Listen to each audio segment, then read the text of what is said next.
My name is Nina Rouse. I work in the Office of Communications, where I'm the Digital Communications and Marketing Manager, which is a fairly new role for me. About a year ago, I transitioned to this role, but historically, I've been here for 10 years. I've been responsible for web and social.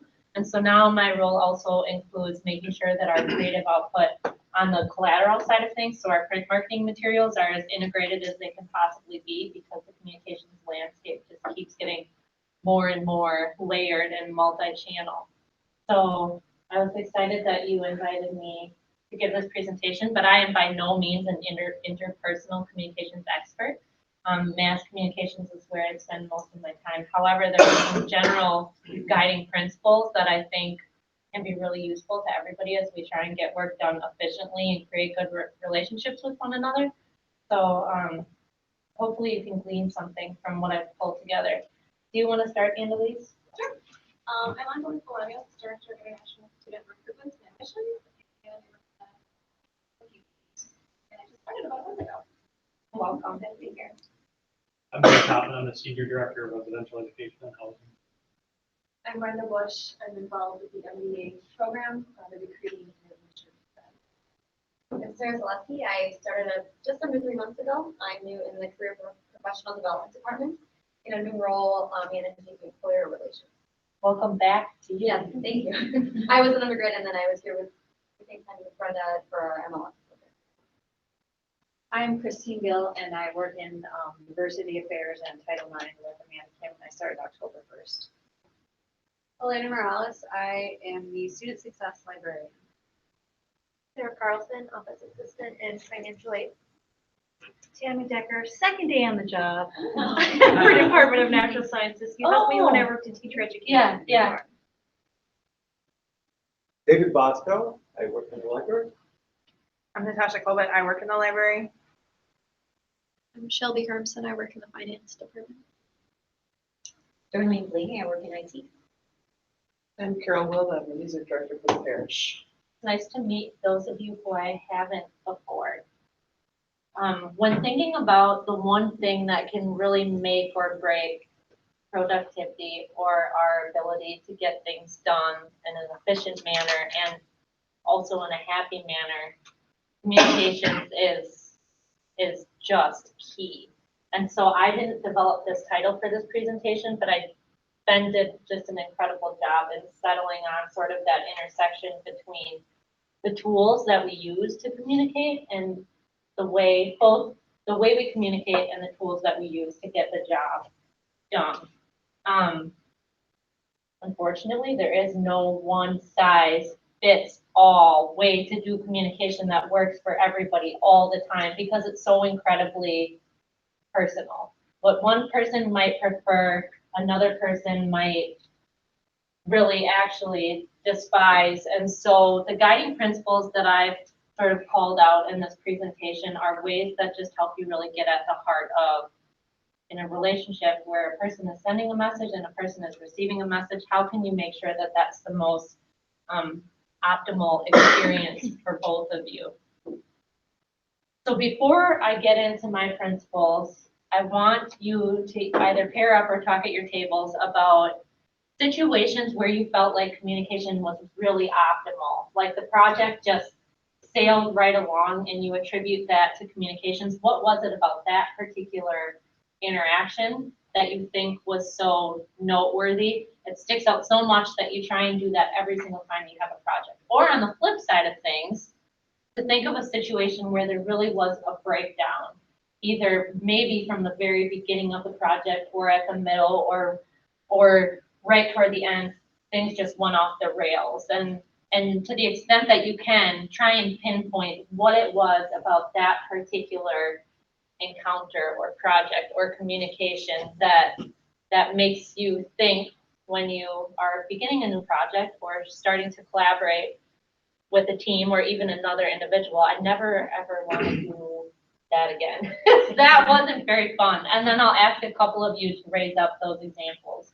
And then also I'd ask you if there are things that you want to get out of today, either questions that you want to ask or communication methods, something having to do with the Google Suite.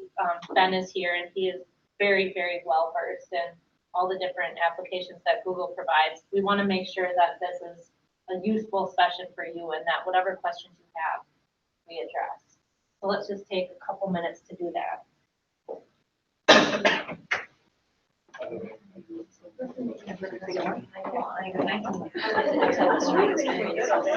Slide over. You can't talk to yourself. Only conversation. There was no other group, there was no room to go on anybody's table. So it's been my experience in the, when we get into the revolution, you should break that out. I actually very where I run into issues. If I have vulnerability, I never know.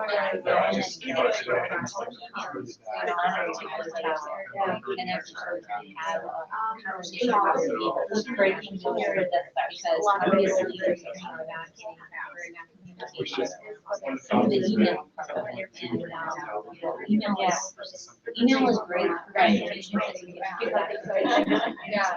And understanding it's something so that if I don't know which way the requirements, they're all documented like that, and I don't have to continually go back and rehash, any requirements that.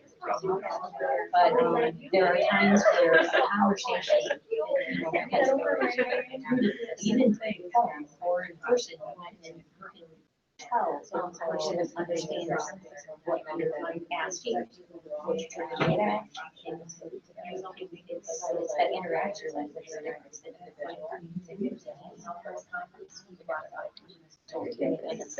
It's a nice experience.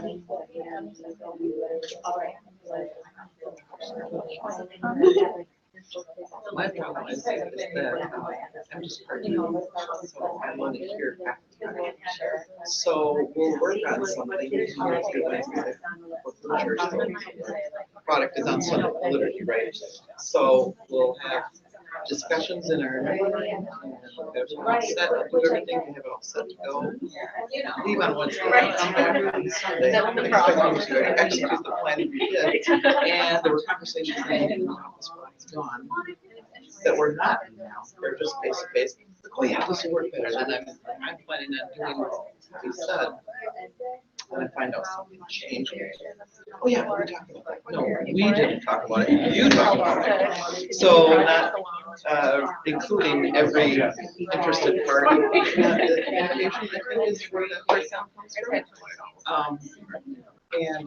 Yeah, so I think it, I mean, and it's naturally all there. But then somebody needs to clue in the person who wasn't, right? So, yeah, so, but I think that that could be broader, that makes sense, making sure that all communications are broad enough to everybody. Have a best interest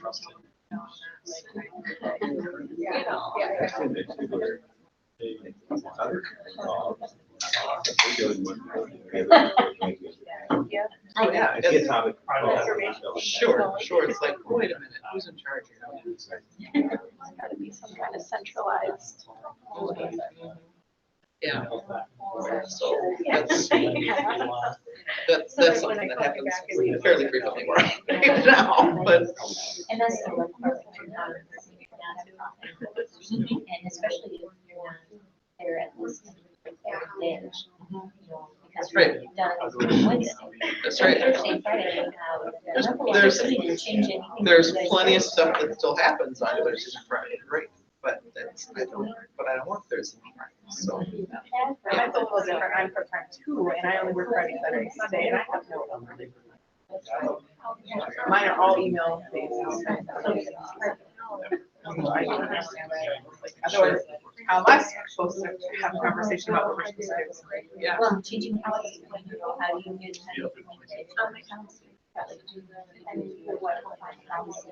She's gonna stay with you. Make appointments with you. Even, what the heck? Since when aren't we doing this anymore? I missed that one. That's why my emails are very busy too, and I know they talk about only having so long of things, but a lot of things happen on the weekend basis. Library, let me tell you.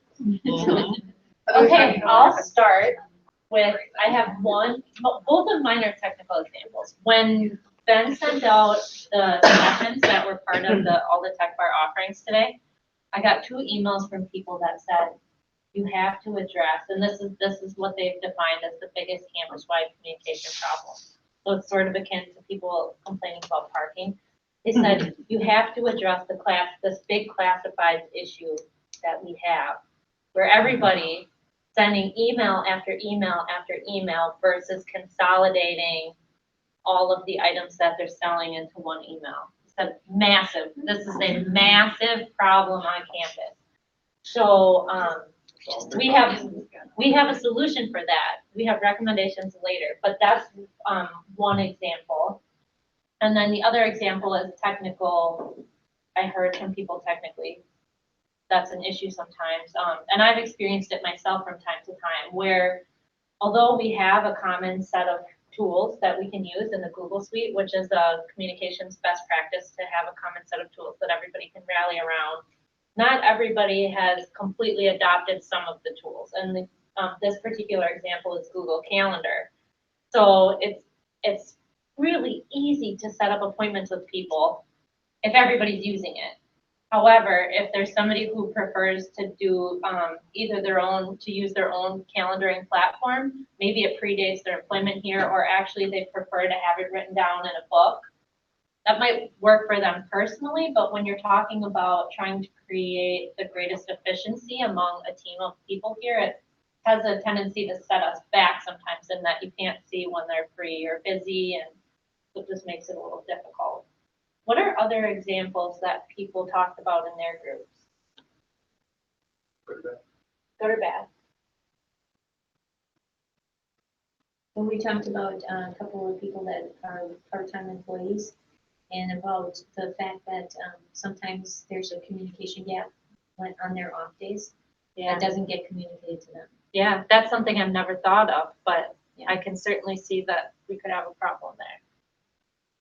Probably something that's best solved at the level of the person who is directing that particular area to make sure that there's really good coverage in their communications. Maybe making sure that they're not selecting a meeting as a channel to deliver that information, but instead email, making sure that everybody's on the email, so everybody's getting the same information. Nobody has access to information that somebody else doesn't. Other examples? We talked about like just making sure you're getting enough detail. Like if you're like for me, if I've learned, like if I'm a little bit unclear about what somebody might be saying, not to just assume You're right on. and go with it, to just be like, just ask the clarifying question and just get it out there and not worry about if you're gonna look dumb or not, just do it because it just can resolve a lot of problems. Somebody told me that really early in my career. They said it's always a good idea to check for understanding. So when I'm unclear, I try and use the same statement all the time that I think what I'm hearing you say is, and then of course, that gives them an opportunity to say, yes, you are right in alignment with what I'm thinking or saying, or actually, no, that's not what I'm saying. So yeah, that's a great point. Are there others before we move into sort of my list of? Well, the other thing that came up in this group and that kind of piggybacks on that a little bit is choosing, on what was said earlier, was choosing the right method of communication for the situation. So if you've got part-time employees, well, a passing conversation in the hall is not going to cut it. You've got the email. But then what she was saying was that, but sometimes, email cannot always convey nuance. Right. That you need a face-to-face situation. Right. So let's trade spots because that's part of what I've outlined here. That is 100% accurate. And as the landscape, as the technical methods of communicating get more and more diverse, those situations become more and more complicated, just by nature of having more options to communicate. But yes, making sure that you're selecting the right communications channel is critical. Okay. these are the communications best practices that I'd like to dive into in more detail before we get into sort of some of the technical solutions for solving communications problems and some of the tips and tricks that both Ben and I have to offer. All these slides are available on the Tech Bar app, so you can just go there, click on resources, and boom, you have the slides. So if you don't want to take notes, you don't have to. If you want to take like notes of things we say rather than write everything down, please do that because the slides are available. Interestingly, as I was thinking about this ahead of time, I was thinking a lot of these best practices apply to a professional setting, like the one we're in here. But then as I was trying to land on tangible examples, I was thinking too about my marriage or my friendships or other relationships that I have that don't exist here in this sphere at St. Norbert College. And it was over communicate that really made me think about my marriage. And, there's that thing of, well, I told you that. Did you? Because I didn't hear it. And it's on both sides of things. Poor communication, I would say, is probably a problem that exists to varying degrees in many organizations, just by virtue of sometimes how big organizations are or how personal they are, as I mentioned. And when given the choice between over communicating and under communicating, you should always over communicate. And I'm not suggesting that you sound like a broken record, but making sure that the message that you're delivering is crystal clear. And especially if you're talking about at a leadership level, like let's just say the president or CEO of an organization, that's a situation where it's really important for people to be hearing the same messages over and over again to make sure that people are understanding what a person's vision is or where we're going. And that's not only at that level, that scales to every single level in an organization, whether it's between coworkers or among a team, making sure that you're over communicating. I shared that marital example. The way that I have adapted in my marriage to make sure that communication is crystal clear is that if I'm pretty sure that a week from now, Shane says, well, you never told me that, then I'll put it on a calendar that's posted on the side of our fridge, or I will send a reminder in a text message. Now, after however many years of marriage, 7, which I guess is relatively short compared to how many years some others have been together, but you just learn these things about each other, whether it's partners or friends or colleagues, what works for them. How can you communicate best? What's going to stick? Then this dovetails with that, being considerate of the preferences of others. It's so funny how even during my career here and the way that people have turned over and changed, how whenever somebody new enters the picture, whether it's a person-to-person contact or a team contact, the whole dynamic changes. The type of communication that works for a team or between two individuals changes. I personally prefer email over phone. If you want to get a response from me quickest, email is the best way. My former boss preferred an instant message. So long before we had the Google Suite, it was like AOL Instant Messenger that we used in our office to just send short messages back and forth. My current boss prefers face-to-face contact.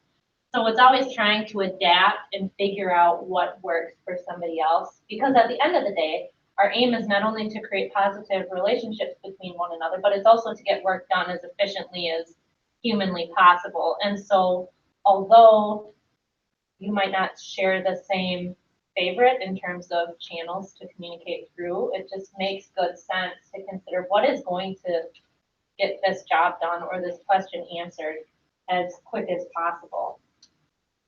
If you're not really sure what somebody's preferred method is, just ask. It's a really easy thing to do, to just ask.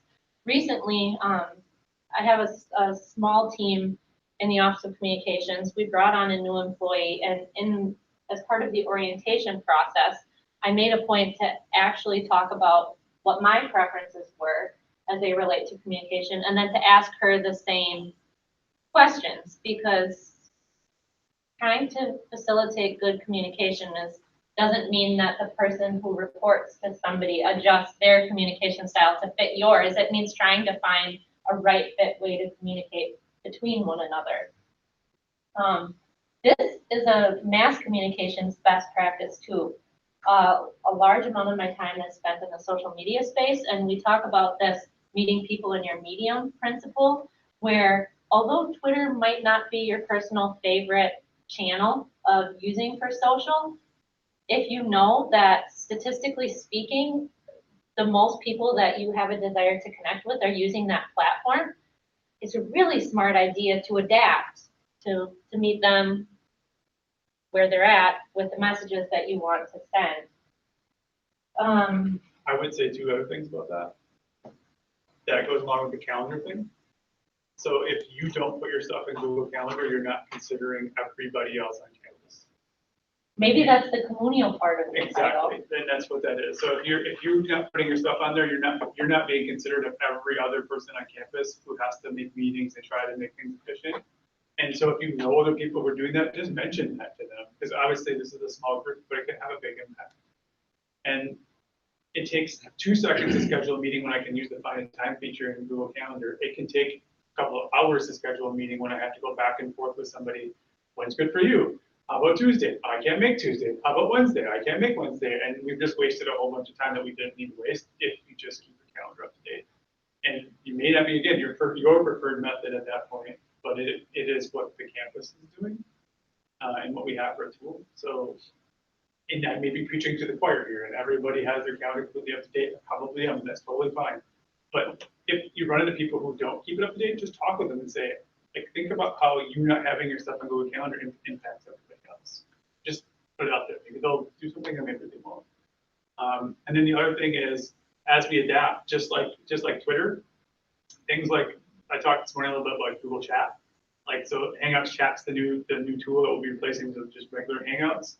And as we get a younger workforce, the younger workforce tends to they prefer that type of medium for communication. So check it out, understand how it works. Even if in general your department can use email for the most part, learn how that platform works and learn how you can communicate best with those people. So maybe you'll learn how to add reactions to something instead of typing out a big long message and all they need is a thumbs up. Like, learn how those tools work, because you might find out that actually it's better in this situation or not. So. I have a colleague in my department who does prefer to have an appointment book. And he's been a really good collaborator in that he's not neglected that preference of his altogether. He still does that, but where he has meetings that'll be pertinent to everybody else on the team, he makes sure that he's moving that into the Google Calendar environment. So I've seen it on his desk before. He has his haircuts in his what do you even call it? His appointment book on his hard copy calendar. And then where there might be conflicts with what we have going on as a team, he's been such a good partner in just adjusting to make things more efficient. And I've heard Mary, who's the admin in our area, talk to about the difficulty or the hours that need to be spent coordinating. She coordinates those really large groups of individuals, the extra time that it takes to get those meetings set up. And then often, sometimes you get really close to the date of the meeting and you find out that you didn't have all the information you needed, so you won't have all the stakeholders there, which can also be difficulty or disruptive. Sometimes preferences can't be honored, and this is to Carol's point, or this group's point, about selecting the most appropriate channel for communicating. So if you have a contract that needs to be signed, Google Chat probably isn't going to be the best utility, nor Google Sheets. That's something that there's an appropriate channel for doing that. Maybe it's a DocuSign thing where you actually can do it via email, or maybe there's a process or a protocol that dictates that you just shepherd that hard copy around or send it in campus mail. But you really need to be cognizant of what channels are available to you and what makes the most sense for this particular job that you have to get done. If you have a big decision that needs to be made, email probably isn't the best method. If you have a message to send to somebody or something to communicate where you're not really sure if they're going to receive it in the way you want them to. So maybe your tone will be misconstrued. It's better to pick up the phone. It's better to have an in-person meeting. If you're not really sure what is the best channel, again, if it's a small group that you're collaborating with, you can say, how do you want to tackle this particular project? I was in a meeting a couple weeks ago where we have a big decision to make about the future of our website and the platform that we use for a particular area of the web. And I brought all of the stakeholders together, and although I'm leading the project, I really need to have the buy-in of the complete team. It's an issue where I just don't feel comfortable making the decision in a bottle. And so at the end of that first meeting, after I pulled everybody together, I just said, okay, going forward, here's what we need to accomplish. I clarified the roles and responsibilities of everybody and the goal of the project and said, how do you want to take this to the next level? Is this something that we can do in a sheet, this evaluation of different products? Is this something where we have to get back together? And that was a really nice conversation. And we decided that it would probably be best if we got back together. There's a large expense associated with it. There's some additional workflows that will have to be developed. And so that would be a tall order to accomplish through email or through another mechanism. So selecting the most appropriate channel is critical. Clearly defining roles and responsibilities. It's always a good idea to make sure that everybody understands the goal of a project or the goal of interpersonal interaction, and make sure that they understand their own role and responsibility in achieving that goal. When I start and end a meeting, if I've used Google Calendar to set up the meeting, which I do for all meetings that I know will happen, if it's just an impromptu thing, sometimes I don't have a meeting request, but I try and clarify what the goal is and to give people some things to think about ahead of time. And I'll show you an example of that as we get further on. Google Calendar makes it really easy to also upload documents with a meeting request. So if you have a formal agenda that you want to share, you can either include it in the description or you can attach the formal agenda if you've prepared it in some other fashion, like a Google Doc or even a Word doc if that's what your preference is. And then I also try to, for big projects, to outline the deliverables after the meeting. And I have a good example of that, not that I generated, but something I received from a vendor that I think is a really good illustration of how to do that. And then checking for understanding, like you were saying, making sure that everybody is on the same page is a good thing because it can create discontent, it can lengthen a timeline, it can make things more complicated. ITS is a great example. Think about the emails that we get around their outages of quickly clarifying what the issue is, giving an estimated time for when things will be resolved, and actually telling you why it matters or how it might affect you, which that's a good example, I think, for all of us to follow. I'm not always the best at that. Part of my role is taking in tech support requests as they relate to the web, and I always have really good intentions of getting to things in 24 or 48 hours, and generally speaking, that happens, but sometimes things just get delayed because other things pop up. And then a week will have passed and I'll think, well, you never even told them. You never acknowledged their email or gave them the benefit of knowing that, it's a really busy week right now. I'll get to that next week. I think those are two when talking about just this notion of Communio and how we can communicate better and be more respectful. There's nothing right or wrong about that. It's just really nice to take the extra minute or so to give somebody a sense of the timeline for a particular project. A phone call would suffice for that. If you are chatting with somebody, if that's the way you communicate with somebody, that can suffice.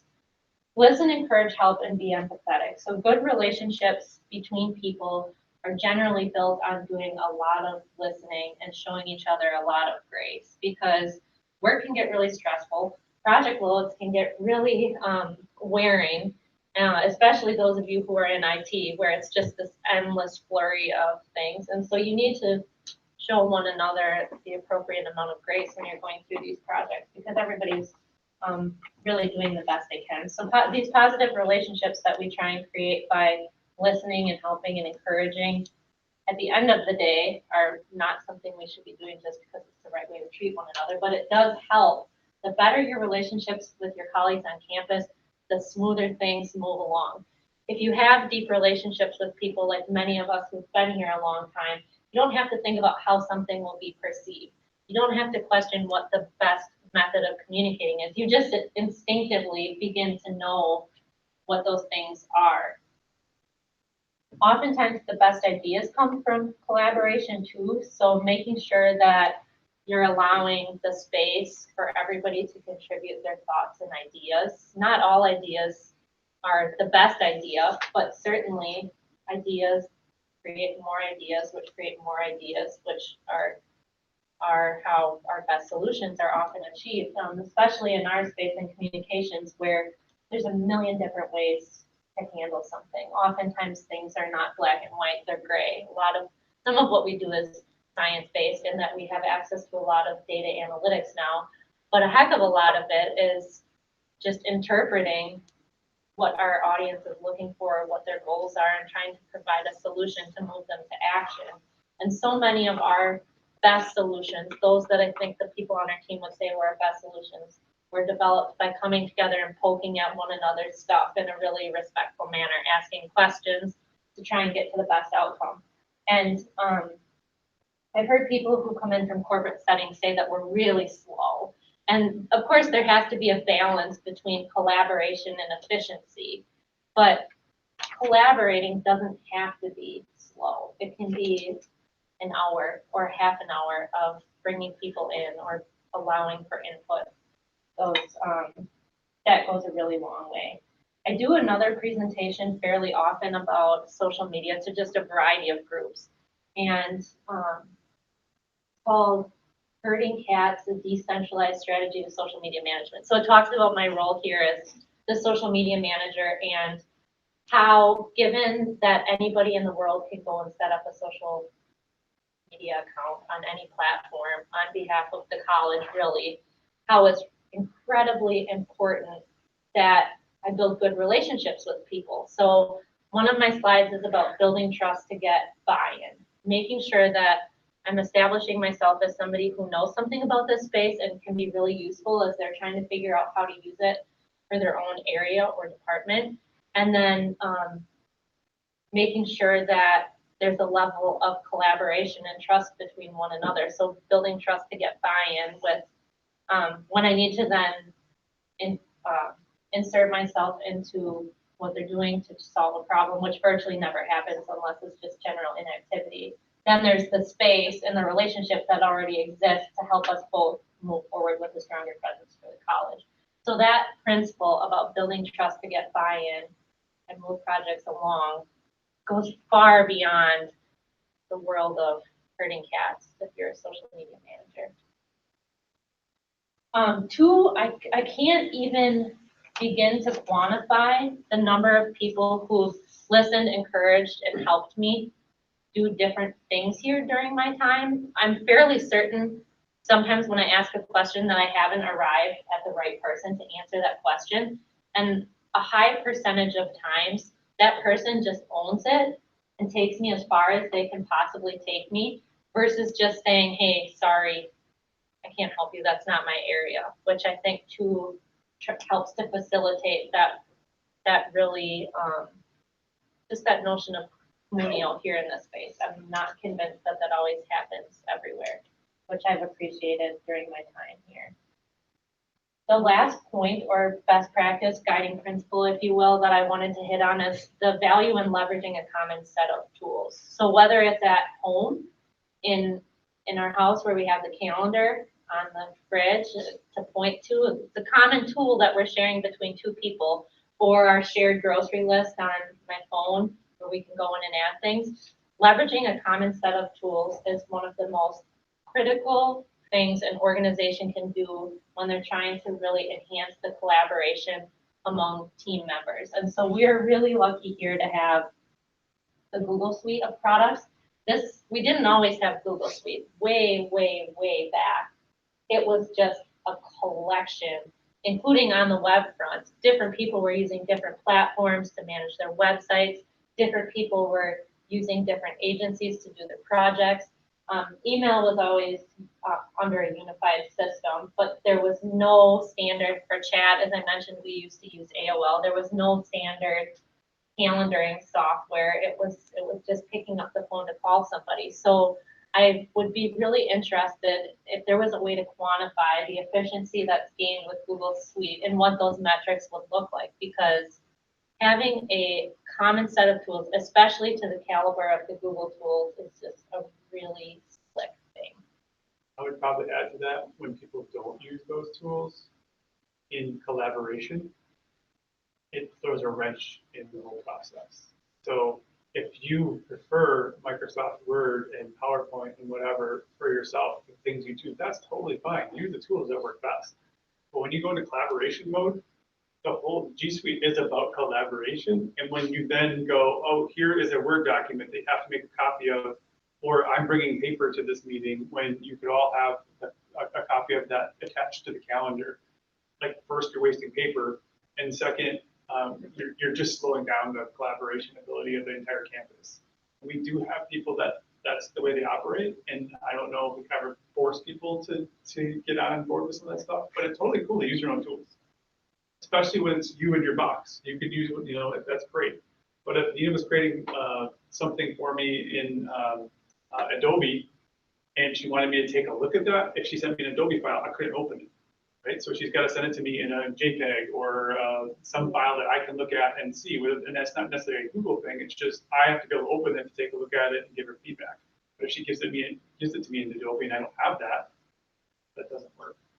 And again, encouraging the people you work with to get on board is super helpful. Like, you become our army, and that's great, because they always hear from us, like, why don't you just use Google for this? It would make things so much better. But it's helpful if people who are working directly next to you say, hey, let's convert this to a whatever so that we can share and use this. And if they're not comfortable, they don't know how to use it, you can go right to anybody, go to the tech bar and learn all of this stuff. One-on-one with a person, take as much time as they need to do that. And totally open all the time. So that's the other thing I've had, is like, that throws wrenches in things. Like, we have a collaboration suite for collaboration. If you haven't been to the tech bar in ITS, Bensville area, I would highly endorse that experience. We were running into some problems in our area with a variety of things. One, we needed not currently, because we just adopted a new system, but historically our photo archive system, the system where we have all of our images stored in a single place that go back years and years and years, has been suboptimal. So there was a time when they were all stored on a drive, and then physically something happened to that drive at one point, and it was just, everybody was having a heart attack because all of our images were there. Nothing was backed up. Luckily, we could retrieve them. After that experience, we moved into Google Drive as a method for storing all those photos, but it was also suboptimal because it's not created to house a photo archive of images. But with Ben's help, we explored some different solutions. And then two, we were talking about Google Data Studio as I was looking for a way to be able to consolidate all these different inputs of metrics that I have, something that would be high level and easy to share with a leader of a department to say, here's the whole landscape of your digital performance or your marketing performance. So we've started that conversation with Ben to, you won't always be able to use the Google Suite for everything. It's not a Photoshop. It's not some of the other software that you might need in your area. Currently, they don't have a social media management tool. So Elena uses Hootsuite. Sometimes you just have to look for a product elsewhere, but it's always a good place to start with the tech bar to say, here's my problem. Do you have something that can help solve the problem? The only negative is your head might just be like swimming with, Ben knows so much about these different platforms and can provide so many good thoughts. It's just crazy. I remember after the data studio thinking like, okay, where do I even go with all this? There's so many different ways to parse this data and bring it in and stuff, but highly useful. We're going to pivot a little bit to the technical tools in the Google Suite to just talk about some of these might you might see and you might think, duh, but if there's, hopefully there's something new here for somebody. We'll provide some examples of how you can use the Google Suite. Some you might know about and hopefully some are new. So email is of course most effective to provide timely information, deliver longer messages, ensure that there will be a record of your communication. Don't use email to give bad or negative news. Don't use email when your context might not be understood. That's, if your gut tells you not to post something or not to send something, just don't do it, because it's probably not going to turn out right. There have been times when I've typed something and then I thought, oh, I don't know if I should hit send on this. Either because I knew it was intentionally not very Communio-esque, or because I just didn't know if my tone would be perceived properly. So I've, in almost all cases, elected to not hit send, let it sit, and then figure out more productive or constructive ways to communicate that information. In the web, in the digital space, we load flaming text. What is flaming text? It's text that's in all caps. It makes it really hard to read, and it makes it look like you're screaming at somebody. So avoid using flaming text in any of the digital spaces, including email. Short paragraphs online, in email, in chat, on the web, on social media are better than one long paragraph. So we've all been taught how to break up paragraphs, one idea, one paragraph, but in many cases on the web, you can take some liberties with that and make it much easier to read by breaking things up. There's some really cool features that I'm personally using that I think could be useful to others. Does anybody use the schedule send or the undo send features? Really slick. The undo send, it delays your email a little bit when you actually click send, but it gives you an opportunity to hit undo a certain number of seconds after. And that's been really useful when I have sent something and then I think, oh shoot, I wanted to say one more thing, or I didn't address their question. So instead of having to send 2 messages back to back, you actually have a period of time to hit undo. And your email goes back then into your drafts. You can adjust it in whatever way you need to, and then you can click send. And the schedule send feature is really cool too. Once I started managing a team of individuals, I got much more rigid about not sending them emails after hours, especially because a couple people on my team are hourly employees. I didn't want them to feel like they had to reply to my email. It just, I don't know, something about it just didn't feel right to me.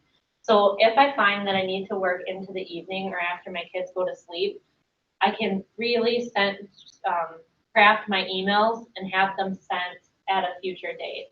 There's some other cool features in there too, which you're probably more well versed in about sending things to you. You were saying, well, I have used Boomerang historically, which Google is replacing, so that's not advisable. But there's some really neat features too, where there's some two-way action like that too. And the schedule send thing just happened inside of Gmail like about a month ago. So now the send button has a little drop down next to it. If you click that, you can schedule your email. So if you're using a third-party tool like Boomerang to schedule the sending of emails, that's what you use it for. I would stop using that. I would remove it from your account and use the send feature through Gmail. The less things that have access, less third-party tools that have access to your account, the better. We use them for different productivity hacks, and that's really cool. But if you don't need it anymore, get rid of that add-on, get it out of your Gmail because it has access to everything in your Gmail. That's how those things work. So Google built that in, so you don't need to use it anymore. Does that hurt Boomerang? Sure, but it also enhances our security in this case. So I think that's a good idea to just use that. Now, if there are other features in Boomerang that you use, fine, cool, whatever. But if you don't need them anymore, just use the schedule send button. We talked about this. So these are some like examples of communication. So when you look at this, how would you guys rate that? Good, bad? What would you say? And if you need something really close and you can't see it, you have monitors right on your screen. Because literally they're right there. You can see everything there. How would you rate that communication? Pretty concise. Short paragraphs. Yeah. And could you write a whole big long thing about that? Sure you could, but nobody's going to read it. They're probably not going to, they don't really need to know the underlying cause of why the network went down or whatever it is that's happening, right? just need to know that we're on it. We know that's happening. You don't need to send us emails about it anymore. You know, right? You know, we don't need any more tickets. We've got it. We're working on it. Hopefully things will be back up by this time, or we'll keep you up to date if you don't know like what's happening. And so I would contrast with that with some of the emails we've gotten from other parts of the campus, which are like, if I have something that I have to scroll past one entire screen on, and I can't, it doesn't have like the top points there in the beginning, it's just like, I don't even read it. I literally don't even read it, so I don't even get any of the points. That's how I am. It's also how a lot of people in my area are. If you look at something and it's like just a big block of text, like, nope, I don't have time for this, and you just archive it immediately, even if there was something really good in it that we should have known. So having like those points up at the top, you can always have stuff later on and say, if you want to read more, read past this line or whatever, here's an expansion, or here's a link to the website which gives you all the information. But these are the 5 points you need to know about this. That's so helpful. It's helpful for everybody. These are what I need to know. If I want to know more, I go. Subject lines are key too. So there's communicating and then there's marketing. In both spaces, subject lines are key. When you're talking about organizational communications, they can really help send that message up front where somebody really doesn't even need to click. We hope they would still read the email, but they don't need to. In this case, internet testing Friday morning tells you almost everything that you need to know, with the exception of how long the outage will be. And in the marketing space, we're using subject lines to try and, we're actually kind of doing the opposite, to try and force people to open the email to get the messages that we want to send, unless there's some real urgency, where we do choose to address the complete message in the subject line. If you use plain text, there's a good chance the spam filters will think it's spam and put it in the spam. It's really hard to read this on this screen. But this is my example of clarifying the roles and responsibilities after a meeting. So this is a meeting that I had last week with a vendor, where she's gone in and outlined every single thing that we discussed. Of course, I took notes in the meeting, so I have this list, but this is a great way to make sure that the understanding between both of us is crystal clear, that we're aware of the deliverables that I owe her. And she doesn't have anything extra in there. When I got it, I thought, well, that is a highly professional way to communicate with somebody. And this is a new vendor relationship, so it has me feeling really positive about her ability to just do the job. So this is an example of the tech bar email that you've seen, right? The initial one was much smaller than this, but to the fact of you need to over communicate, what we got back was, could you write a longer email that told us what the tech bar is, because we don't know what it is. And so then we had to figure out how we were going to do that while keeping it short. And so those top 3 paragraphs up there, that's all the information you need to know. Everything below that's all extra. So if you want to click on links and go do other stuff, there's other stuff down below there. So the email itself is pretty long, but the top parts of that are just information you need to know. Highlighted like some important things about the lunch, because we had to have the lunch counts in by a certain time, right? If you're going to do it, please make sure you get the, if there's a date on there, get this done by that date. And a lot of times I think in email, people don't use color. Like you can overuse it, but sometimes just highlight, boom, oh, I have to get this done by that date. You don't always use red. It doesn't always have to be red. It can be different colors. It can be, So that's just an example of that. I would prefer it to be shorter than it is, but we were asked to provide more information, so we did.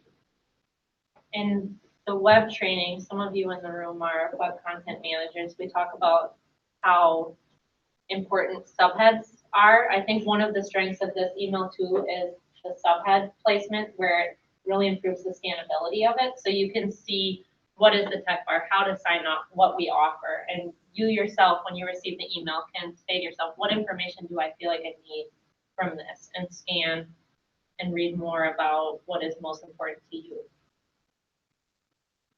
Google Calendar, everybody must use Google Calendar. Please tell me everybody uses Google Calendar. They're going to now no matter what after we find. Then we don't have to talk about why.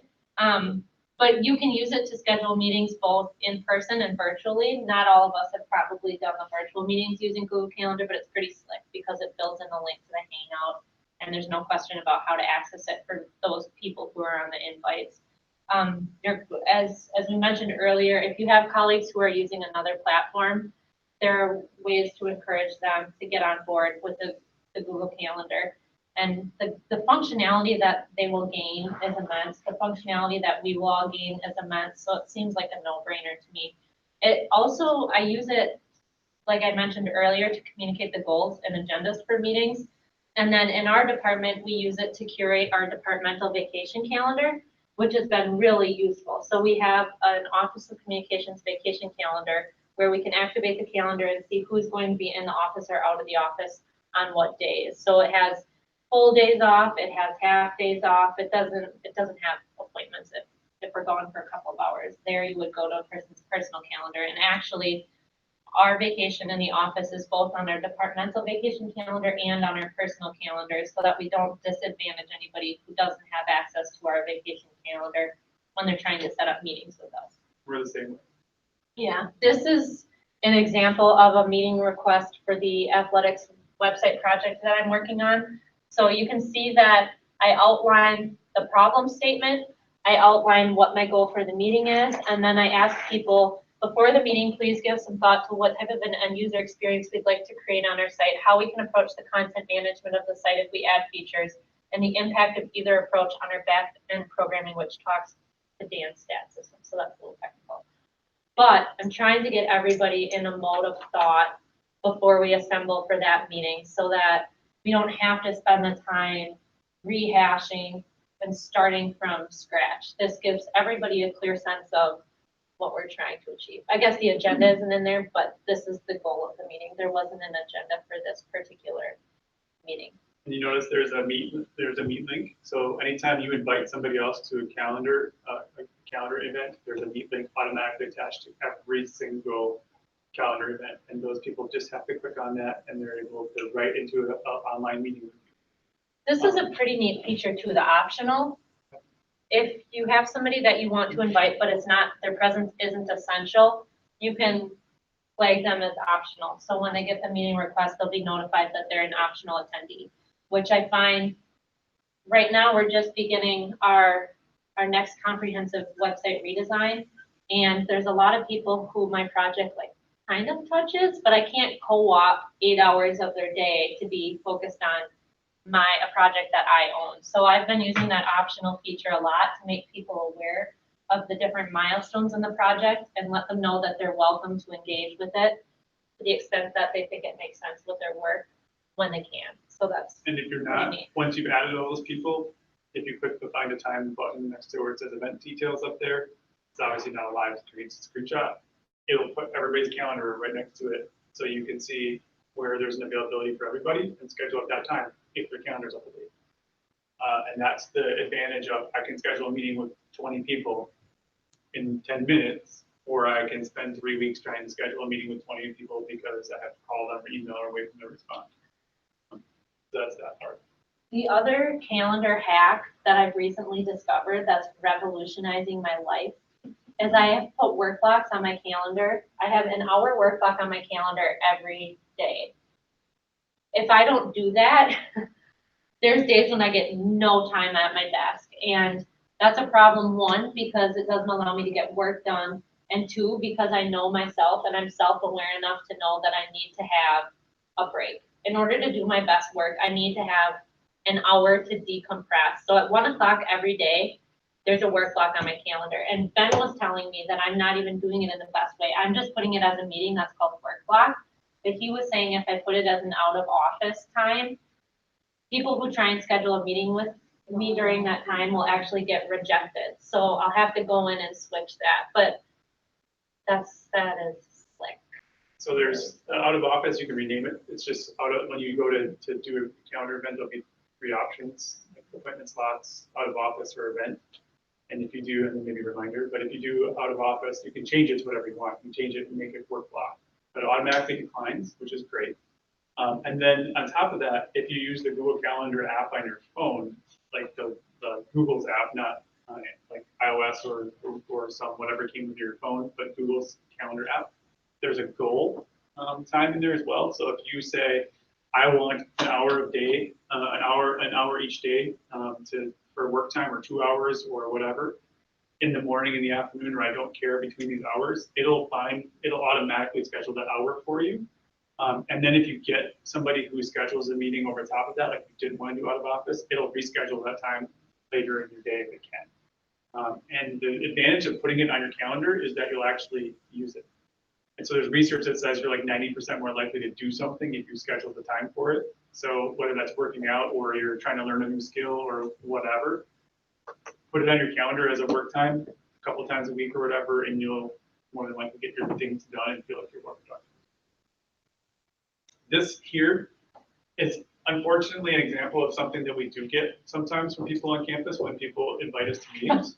And it's a meeting with like they just put, like that doesn't say anything, it's just a big long meeting. And somewhere in there is also the location, but they never put the location in the location block on calendar, and they didn't invite the people over there.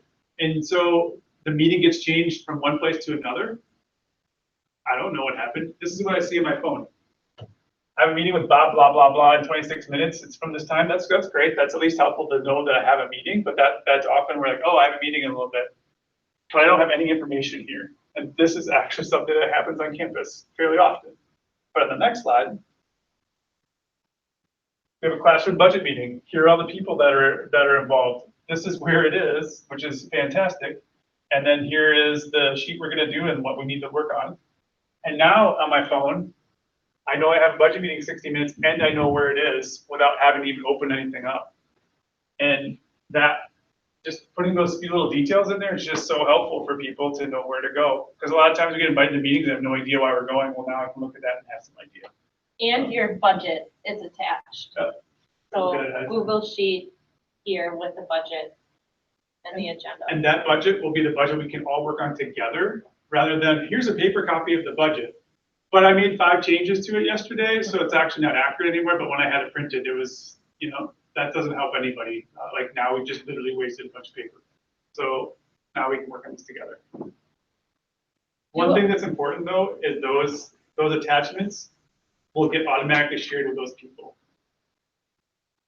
So it's going to be, if you attach something there, Google takes care of the sharing privileges. But if you have a meeting that's like you invited like a huge group of people to, they all have access to that. So just kind of keep in mind that piece.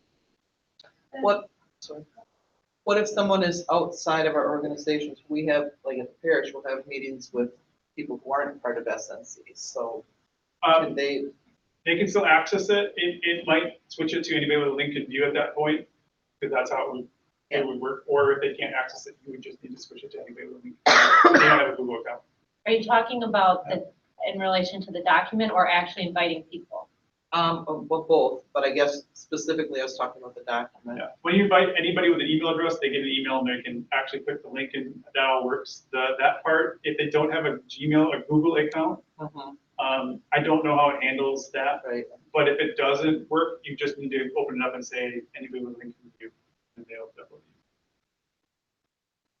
Do other people use, oh, I'm sorry, Brenda, you had a question. Ben, are you aware of, I know when you initially create a Google Calendar appointment, you have the options for event, out of office, and a date. And you can select the out of office where to reject. But if I have something set that I want to now turn it into an out of office type event, it doesn't seem like once it's created, I can change. You have to recreate it. Yeah. And so as an example on my calendar,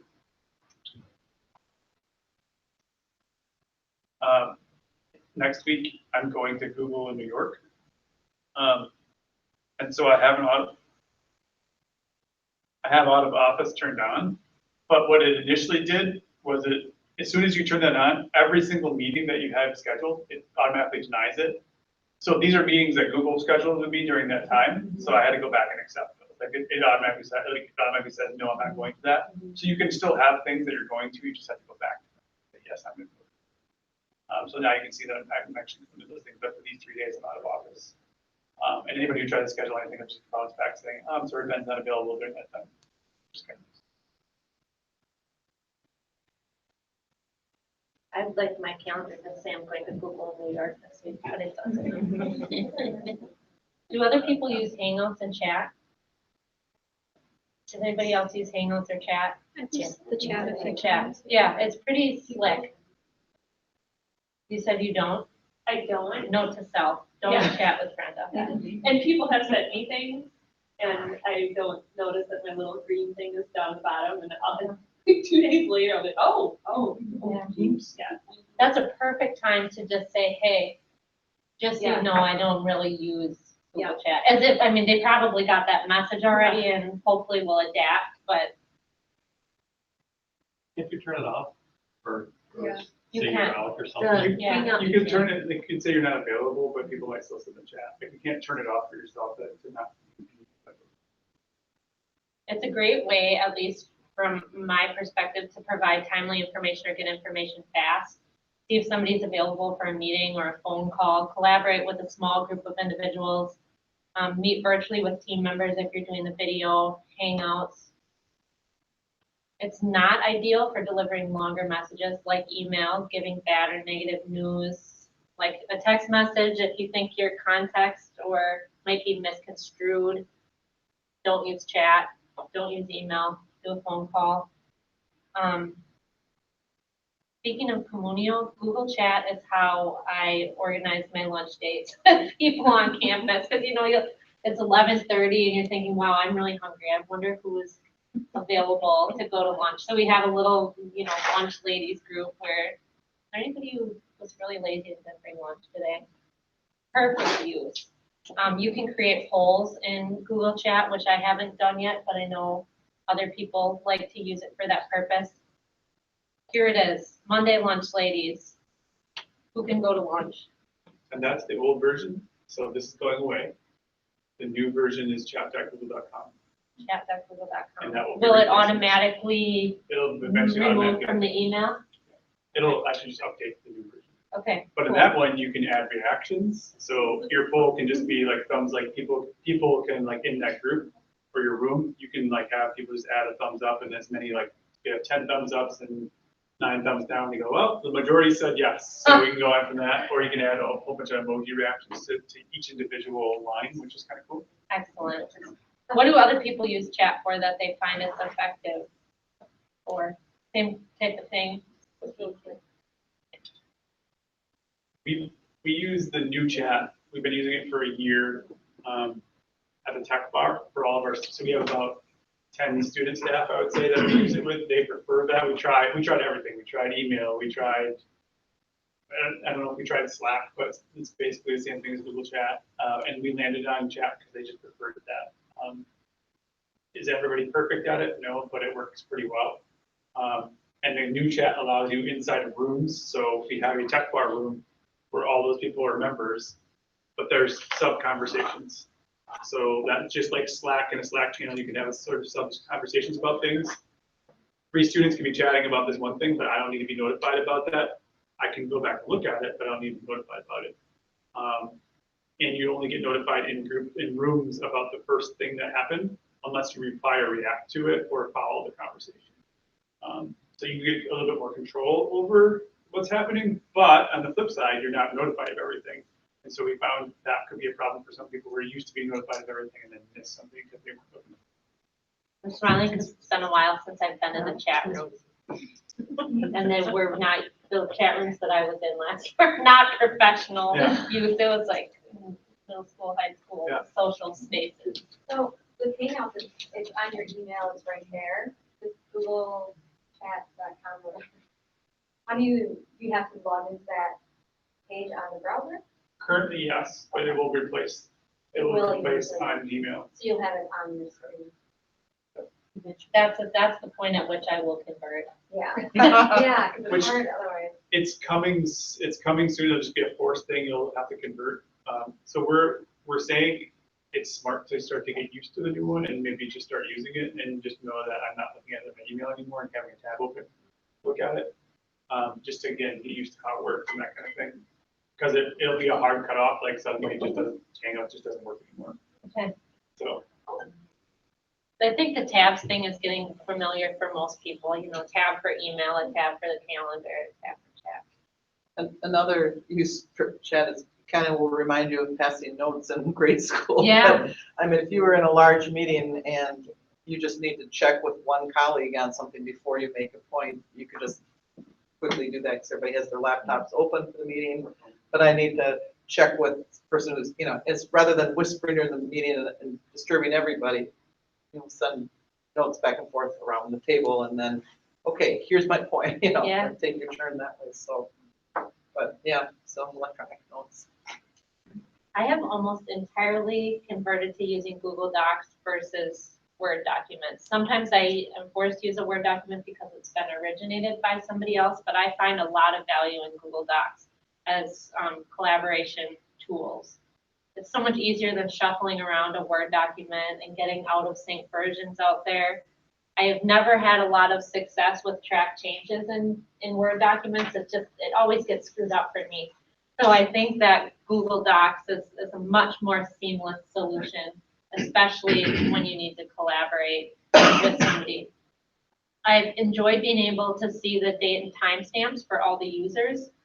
On our web, now we're linking to actual Google Docs in some cases instead of other web pages when it warrants that type of treatment. So it's neat to be able to see the analytics if you're curious about how many people have actually accessed the document. That was one thing that was holding me up. And I wasn't sure that you could see the analytics. I didn't want to not be able to see the full snapshot of web analytics, but actually you can see the analytics with the Google Docs. So if that's a way that's more conducive. An example is in the fitness center, my gosh, her name's DeClean. Jenny.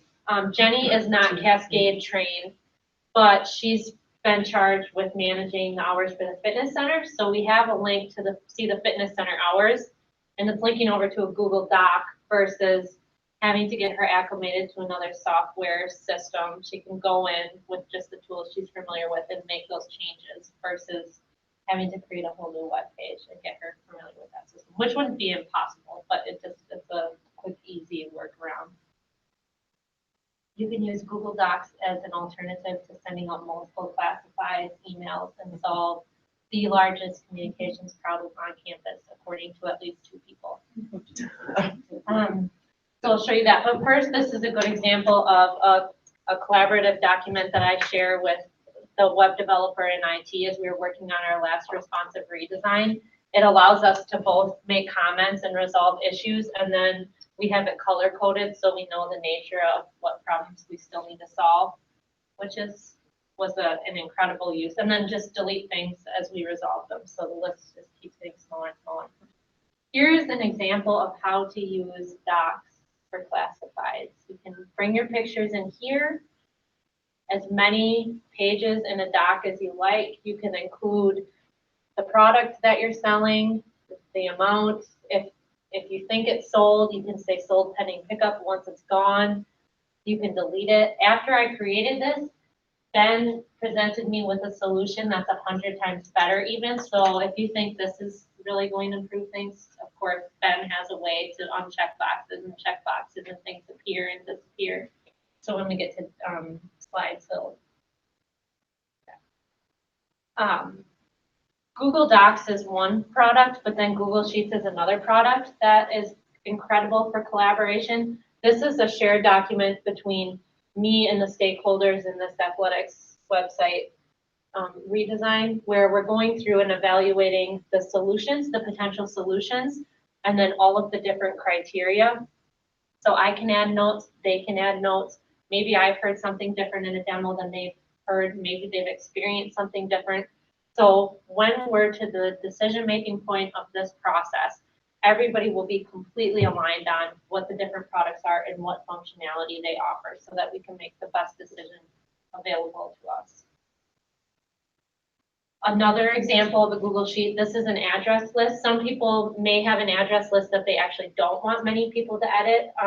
I'm involved in lots of boards or community service things outside of work. This is a group, Shawnee Community Foundation, where this is a list of addresses that we've all assembled, where I couldn't myself, or it would be really tedious for them to email me an address for me to put it on the list. Here in Google Sheets, everybody has access to go in and make updates as people move who are unfortunately, pass away or, so it's pretty slick, a slick way to do that. And it's funny because it was a no-brainer solution for me to build this list, which used to be in Excel. But to whose ever point that said people who don't use the Google Suite, when I first sent it out, there was so much confusion in the beginning about how do I access it, how do I change it? So in a case like this, it took sitting down to actually do a demo, as straightforward as it might seem, so that everybody was on the same page and understood how to use the tools. Google Slides. Google Slides is so much better than PowerPoint, namely because it's easy to share. If I created this presentation in my office, I came into this room, I'm using a different platform, I'm using a different computer, no issues.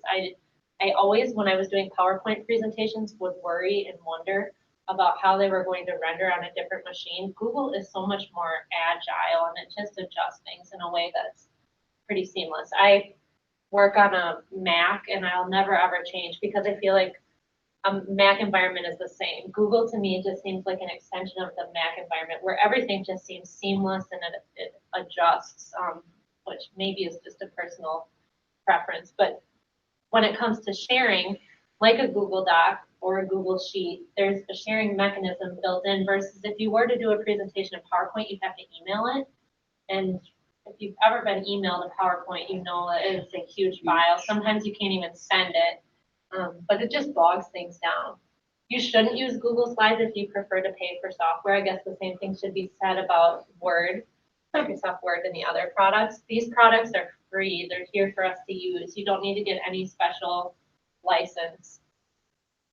You can voice dictate your speaker notes. So if I would have known that Ben was recording me and I was going to be here on a video for everybody to see, I could have just done dictated notes and sat over here or something. You can publish the presentations on the web. So that's much like what you can do in Google Sheets and Docs. You can share it with individuals, you can share it within an organization, or you can actually publish it on the web. So if you're giving a large scale presentation where you can't go in and type every single person, you can publish it to the web so that everybody who's there in attendance can go to that link and see. You can also use it as a solution to the biggest communication problem on campus, the classified. So this is a preview of coming attractions because this was going to be coming up shortly. But I use Google Sheets for this, and there's a reason. So these are items that are currently for sale because I'm moving to California in a few weeks. And so basically our entire house is for sale and everything in it. But I did this in the Google Sheet for a couple of reasons. Number one, they just added the ability to put images inside cells. So I have an image of each of those things, but when I mark something as sold, I can have it removed from this list immediately. So when I send this out, boom, it'll just be removed from the list. People won't see it because it's gone, which is helpful. And I did a really quick link here, at least I thought I did. Apparently I didn't. It's not working the way it was supposed to. Oh, there's it. I put all of my pictures into Google Photos, so now all the high-res things are here. So if people want more photos of whatever it is, they can go in here and look at the high-res images. But I have just just sort of a hero image or whatever in my moving sale. So this will be being added to a lot in the future. But this is not any harder to create than a presentation. It's certainly a lot easier than creating 900 emails for this stuff. We're trying to list everything in an email. And I can control it a lot easier from my end. The other thing we were toying with is if you put all of your photos into Google Photos, one thing, and then put them into an album, one thing you can also do with this is I can click on this and anybody that I share it with, which is like a public link. So if I send this out to everybody, I don't know what this is, but anyway, you can actually make comments on the photos. So I could say, hey, will you take $15 for this item or whatever? And I can have a conversation back just inside of Google Photos without doing anything other than uploading your photos. You could just have a garage sale. And then just delete the photo when it's sold. So that was another thing we came up with. It's just not quite as fast. It does take like a few minutes for the notifications to come through. They're not instant. So like an email me when somebody comment on it. So I decided not to go that route for this. But you can see I can put as many things as I want in here, and I can resize it to whatever size I want. I have my description and my price. And then if I wanted to, I could add another column in here for a filter of what type of item. So I could have like, because when I publish this, you can do your own filters on top of that. So you could be looking for, I want electronics, I want, yard things, I want whatever, and they could just filter down to that item and see what, in a list of 100 items, only things that they're interested in. So it makes it easier for the person on the other end, and it makes it easier for me to control just a spreadsheet. And this doesn't, either this method or the docs method doesn't preclude you from saying kids, selling a bunch of kids' clothes, or drawing out the items that you think will be the hottest or of the most interest to get people to look at what you're selling. You can still give a summary of what you're selling, or if you're selling a lot of the same category of product in your email, you can still help give somebody a high level sense of what they'll find when they click on the link. And so this is what it looks like from your point of view when you get this. Sure. But I can create my own filters. They're just temporary filters. They don't affect what everybody else sees on this page. It's just what you see. So again, on your end, when you're looking at buying all my stuff, you can find the things you want.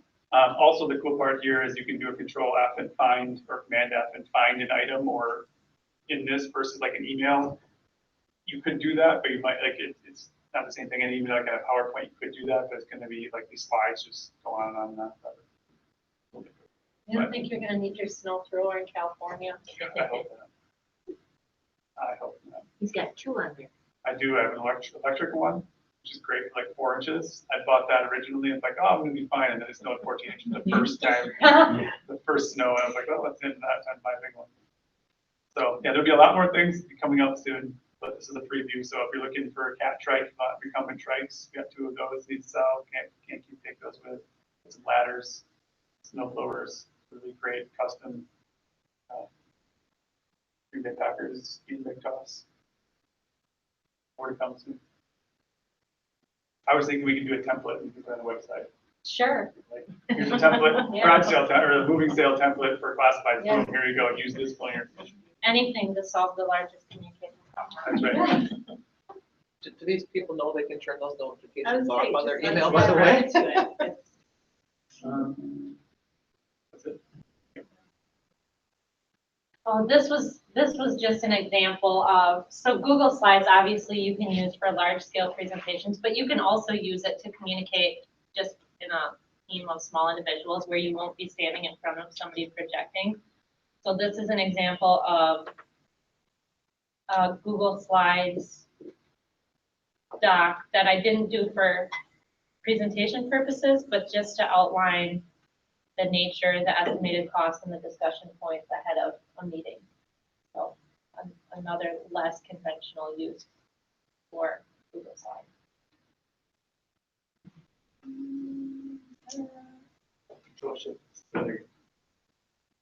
I think that might be our last slide. Questions?